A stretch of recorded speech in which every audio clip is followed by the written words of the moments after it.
The Chicago Marathon, one of the hardest races that I've ever ran. One of 6 world major marathons with over 50,000 runners and over 2 million spectators in attendance. This was my second world marathon and I had the goal to PR, but my body had other plans. Here's the story. Also, if you're new here, my name is Vin and I usually document my journey building a business in my 20s, but today is a special episode of the vlog where we cover the Chicago Marathon. Let's get it. Before we get into my experience running the Chicago Marathon, I think it's important to understand my running journey so far. I haven't actually ran a marathon in 3 years. The last time I ran was New York City, 2021. I've been on and off with running. I deal with arthritis and I had a left foot injury that was really just preventing me from running for almost half a year. And so I really wasn't in the mindset of getting back into another marathon. I did some races, I did a half marathon and some other small ones, but nothing too big. Until my buddy Jesse, who's the one that got me into running, asked if I wanted to do the Chicago Marathon. I didn't want to be that guy that just says no, so I said, okay, I'll sign up for the lottery, thinking that my name would not get called and I had an easy out to not have to run. But then I got an email on December 7th that says I've been selected through the lottery. Out of all the applicants that apply, my name was picked. I had no excuse not to run the marathon. The first thing I needed to do was visit the doctor to see what was wrong with my foot. And I basically had heavy-duty edema on the navicular part of my foot, which is the top portion of my foot. So for the first, let me take this off. So the first 8 weeks of 2024, I was in a boot. And anytime I would try to do cardio or get back into running after the boot was removed, I always had this injury, this little nagging on the top of my foot that just wouldn't seem to go away. When I think about planning for Chicago, there was always a thought in the back of my mind that I wouldn't be able to not only finish it, but actually run the marathon. And so that was a really big fear of mine. And so I really just stayed off of my foot and really didn't do any cardio for the first 5 months of 2024 until May 1st, which is basically the kickoff of the training for the Chicago Marathon. And so the training went extremely well. My body felt great. I really wasn't doing any speed work, but for the most part, my body felt amazing. Now, the 2 months before the Chicago Marathon, August to October, I had a ton of travel. I had a personal trip to Portugal with my friends, my fiance, and then I had a bunch of conferences that I had to go to, some in Atlanta, a big one in San Francisco, and I was just like, go, go, go, which hurt my training a little bit. But this all came in preparation for the big race. Now, Chicago is one of 6 world marathons, and I was lucky enough to already run one in New York, so this will be my second, not only marathon, but second world marathon. One of the best parts about doing these endurance races is actually experiencing these with friends. So lucky enough, I had about 5 or 6 buddies that were running this race. You know, my one buddy Dante from home, I knew him my entire childhood. My buddy Jesse, who I've done many things in life with, like traveling, we ran New York together. My buddy Nate, who also ran New York with me together, and a few of my other buddies too that we met up in town. So we had a huge squad, bigger squad in Chicago than we did in New York. So me and my fiance flew into Chicago on Friday, and it seemed like my entire flight was filled with people running the Chicago Marathon from Newark to Chicago. And we posted up in a coffee shop and just killed some time before checking into our Airbnb and going out to dinner. And we basically just try to keep it pretty chill, like, you know, no drinking, carbing up,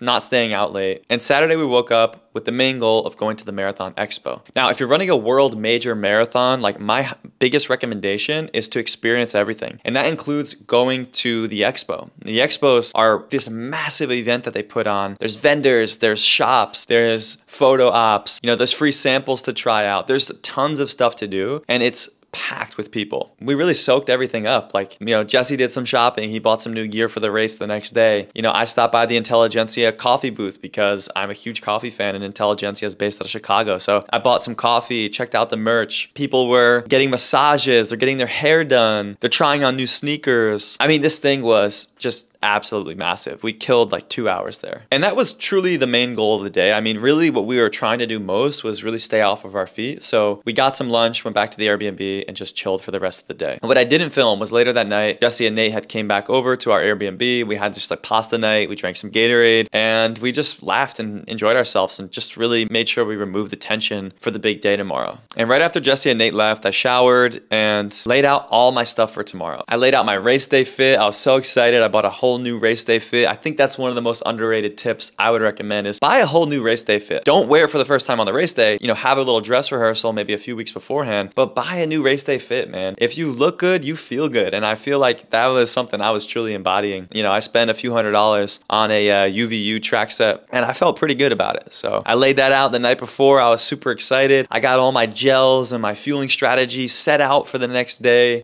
Gianna was actually making me a sign for the next morning, which I wasn't able to look at the night before. So she did that on her own. And, you know, we got ready for the big day. To be honest, I did not really sleep that well. And I wasn't really nervous. I was more so just like kind of excited and just anticipating this really, really big event. I could just not fall asleep. It took me a few hours to fall asleep, I think. I was tossing and turning like crazy. And then Dante and I woke up about 4 a.m. with the goal of getting over to the starting point at around 6 a.m. Now, my strategy is to wake up a few hours before you actually have to head out the door. One being, I want to make sure that I'm not rushing. Obviously, that would be like super stressful if you're rushing last minute. Two, I want to make sure that I'm able to have enough time to eat and fuel my body. Also have time to digest before the big race. And three, you got to have your coffee in the morning and make sure that Mother Nature is doing its job, if you know what I mean. You don't want to have any incidents out on the course. So we did that. We get pumped up, me and Dante. Again, not really so nervous, just really, really excited about it. We get over to the race day central and honestly, not as chaotic, I thought, as New York. I thought New York was a bit more chaotic. We were easily able to get an Uber, dropped us right off by the gate. It was honestly pretty seamless. But again, one of the best parts of racing this race was running it with friends. And we had an entire group of people just making jokes, like calming our nerves down. And one of the really most stressful parts of running a marathon is that waiting period from when you get to the starting corral until you actually start running the race. All your cover layers are tossed to the side and you're in your race day fit and you're kind of freezing and you're standing there. And so doing that with friends makes that way, way, way more manageable. Now, one of the biggest things was my goal time. I mentioned earlier when I ran New York, this was the first marathon I ever ran. I just wanted to run under 4 hours. I think that's like a really,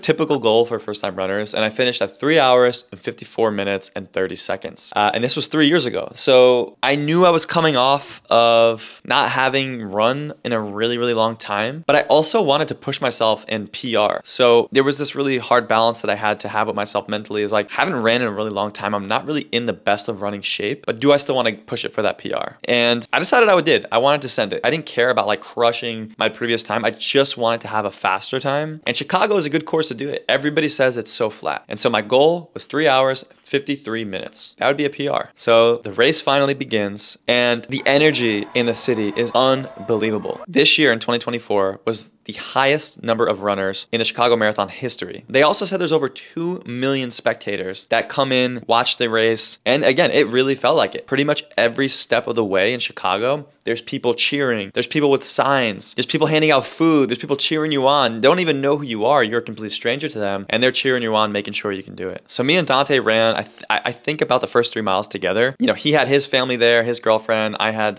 my fiance there. So we were able to see all of our family at mile 3 right off the bat. And then we kind of separated a little bit and we ran our own race. One of the things that really, really threw me off was my watch was not working. And I actually saw some videos that warned you about having some watch malfunctions for this race because the Chicago Marathon actually starts like under a bridge. And so my watch was completely out of whack. Like it said my first mile, I was running like a 20-minute pace, which I wasn't. Then it said I was running like a 6-minute pace, which I wasn't. And it was just completely jumping back and forth. And I just couldn't tell what pace I was at from my watch. And now for the non-runners, being able to understand your pace is like one of the most important things when running an endurance race. If you run too fast, you won't have enough energy to finish the race out and you'll burn out. If you run too slow, you'll never be able to catch up and finish for your goal time. It was a real struggle. Like honestly, for the majority of the race, really, it was all mental of like, am I running the right pace? Am I running the right pace? I was like constantly checking the watch, which kind of brought me out of the moment a little bit. But I basically, with all the training I did, I ran 425 miles through training in 18 weeks. I kind of had an idea of what a familiar pace felt like. And so I try to keep that familiar pace for a majority of the marathon. And to be honest, besides the malfunction with the watch, I actually felt amazing. I actually, in my head, was like, yo, I think I'm gonna PR by like 15 minutes. minutes. Like, that's how good I felt. And miles 15 to 18, I am just cruising. Like, mine turned off, I'm flying. I'm doing basically 8:30 pace, which is like pretty fast for me for an endurance race. And then if you look at my splits, it starts to dramatically fall off after mile 18. Mile 18, I start to feel signs of I'm going to hit a wall. And by time mile 19 came around, my body was completely shut down. Both of my hamstrings tightened up. I had a pain in my right kidney. My body just felt depleted. No matter how hard I tried to speed up and pick my pace back up, I just kept falling behind. My initial strategy was like every 5 or 6 miles, just have a gel. When I got to mile 19, I was taking anything I could get my hands on. People were handing out bananas. I must have had, 4 halves of a banana. I had orange peels. I had gels. Every time someone's handing them out, I grabbed a gel. If there was Gatorade, I drank it. And nothing could put any energy back in my body. I was just depleted. I saw the 3 hours and 50-minute pacers. They passed me a while ago. I could absolutely not catch up to them. And the entire time in my head, I am having just negative thoughts. I was in a pretty dark place. Like, honestly, there was one point of the race, I'm not even over exaggerating, I just felt like crying because I was just like, I was hurting so bad and I was just having a really, really rough time. And I couldn't get out of this like dark place. It was just, the whole time I'm thinking like, why the hell did I sign up for this? Why am I doing this? And I think like talking to my other runner friends, like that is a common mindset that people think when they're running the race because it's just so hard, especially when you're pushing yourself. And again, I still didn't really know my time. Like my watch was not accurate still. It didn't catch up. And in my head, I'm like, all right, I'm probably going to finish around like 4:15, which is like pretty poor for me. That's not what I trained for. I would be very unhappy with that time. And so me being very active online, I'm literally thinking about my social media posts in my head about like, this was not my race. My watch was out of whack. My body cramped up. I didn't fuel properly. The traveling hit me. And like all these excuses I was going to come up with for this social media post. And I literally was like writing the script out in my own head. It felt like miles 20 to 25 were just like never ending. I could not catch the next mile. And the only thing that I was telling myself was just don't stop. I remember having this internal conversation with myself saying, what are you going to remember more in life? Do you want to have the memory ingrained in your mind forever that you just kind of gave up towards the end? Or do you want to have the memory in your mind that even with your body feeling this way, things not going your way, you still push through and finish with a strong score? Like what memory do you want to have in your mind when you're at the end of your life? And that's honestly how I make a lot of my decisions in life is like, what am I going to remember at the end of my life? The thing that I don't want to regret is not trying. And so this was just a temporary feeling of just absolute pain and misery, but I knew obviously it was temporary. And so I kept telling myself that of like, just send it. Like you don't want to have this story that you just didn't push yourself. And at that same time, when I was doing a 10-minute mile and I was having those conversations with myself, I ran into one of my buddies who surprised me. He was in town for a wedding, which I knew, but I did not know he was coming to the race to support us. And he pulled up at the best time, at the best spot. Mile 25. Kevin comes out of nowhere and starts screaming, come on, Vin, you got it, Vin, you got it. It just gave me an extra boost of energy that I needed. And for the people spectating, I can't even fathom how important your energy is to the runners out there. And Kevin gave me this extra boost of energy that I really needed. And I started picking my speed back up. My pace on my watch was still messed up, but the one thing that did work was the total time on my watch. And so I look at the total time on my watch and I remember reading 3 hours and 47 minutes. I have about 400 meters left. And so now I'm like doing the math. I'm like, wait a second. I'm like 4 minutes away from my PR. I actually think this is in sight. If I just sprint this out towards the end, I honestly think I could PR. And so I see, the 300 meters left. I sprinted. I don't know where this boost of energy came because for the last 5 miles, I could not pick up my speed to save my life. But I sprinted. I emptied the tank. I just like completely just like, I need to finish this. Like I could see the finish line. I'm going to sprint this out because I need to PR. And I'm running as fast as I can. I crossed the finish line, still not knowing my total time. I look down at my watch and the total time says 3 hours and 52 minutes. I PR'd by 2 minutes because I sprinted. If I would have kept that 10-minute pace through the very end, which I wanted to do, I would have never PR'd. And once I looked down at my watch and saw that time, the amount of like relief that just left my body was like absolutely insane. Like it was almost like euphoric a little bit. And at that point, I actually then started to get very lightheaded. I was like, am I going to pass out right now? So I started walking over to the paramedics.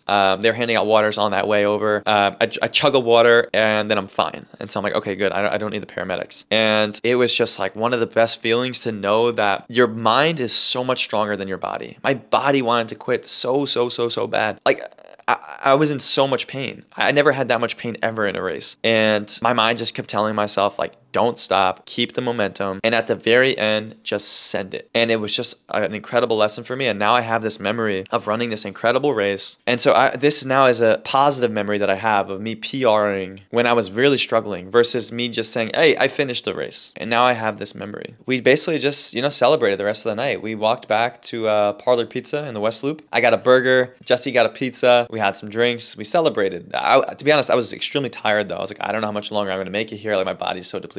And I was feeling just so accomplished, honestly. I did kind of feel bad bringing Gianna to the race just because we really were there for the marathon. So, and this was a new city for her. She's never been to Chicago, and we didn't really get to explore much of Chicago. It was like, oh, I want to stay off my feet. Oh, we have to do this for the marathon. And so I did kind of feel bad. So I'm happy that we did have Monday, which was Columbus Day. So it was a holiday for her. And we stayed that extra day and just explored the city a little bit. So we did this like architectural boat tour on the river, which sounds extremely touristy, and it is, but it was probably one of the coolest tours that I've ever done. All along the river of Chicago, there's these beautiful buildings, and the history of Chicago is like just really interesting. From when it was a booming up and coming city, and then it burnt down because there was a massive fire, and then they had to rebuild it. And all these architects from all over the world were building these like incredible masterpieces and using different types of architecture. It was actually really interesting. And then after that, we did one of the most touristy things you can possibly do in Chicago is have deep dish pizza. And I've had deep dish before, and I wanted Gianna to have that experience, so we went to Luminati's. We got some deep dish. I didn't like it. It's not good. And it's not me being the New York City pizza snob that I am. I just genuinely don't think it's good. It doesn't have a lot of flavor. It's too heavy. But when in Chicago, you have to have deep dish. I also purchased this really dope minted New York hoodie, Chicago Marathon edition. I don't know if you guys can see that, but I did want to have something just to like commemorate the race. And of course, I got my medal. Weird thing about the medal, guys, all day Monday, the day after the marathon, people were wearing these out in Chicago. People were wearing these in the airport, on the airplane. Guys, put the medal away. We know you ran the marathon, but you don't need to wear it all the time, okay? And that is my 2024 Chicago Marathon story. In terms of races and what's next for me, I don't know. I'm definitely going to take some time off. There are a few races that are interesting me. There is the Austin Marathon, which my buddy Jay Claire and a few other friends are running. Tempted to do that one. I've never ran Austin before. And then there is a very popular one in Brooklyn, the Brooklyn Half Marathon, that happens sometime in the spring, I believe, which is a very popular one. And I've never ran it, so that one I'm looking into. I want to put some races. You can see my big ass calendar here. I got to sign up for some races next year. I like having stuff on the calendar. It just gives you something to work towards, and honestly, having these little moments where it just teaches you that you can push through any hard situation, it really just strengthens your mind. I know this is not my normal content of building my business. This is something that I'm passionate about, and something that I worked really hard for the past 6 months as training for this marathon. So I did want to share my experience with you all here. After this video, I will get back to the regularly scheduled programming of building my business in public. If you've enjoyed this video, if you enjoy running content, comment below. Maybe I'll do some more content about my running journey. But for the most part, please subscribe, hit the follow button, and I will see you on the next episode.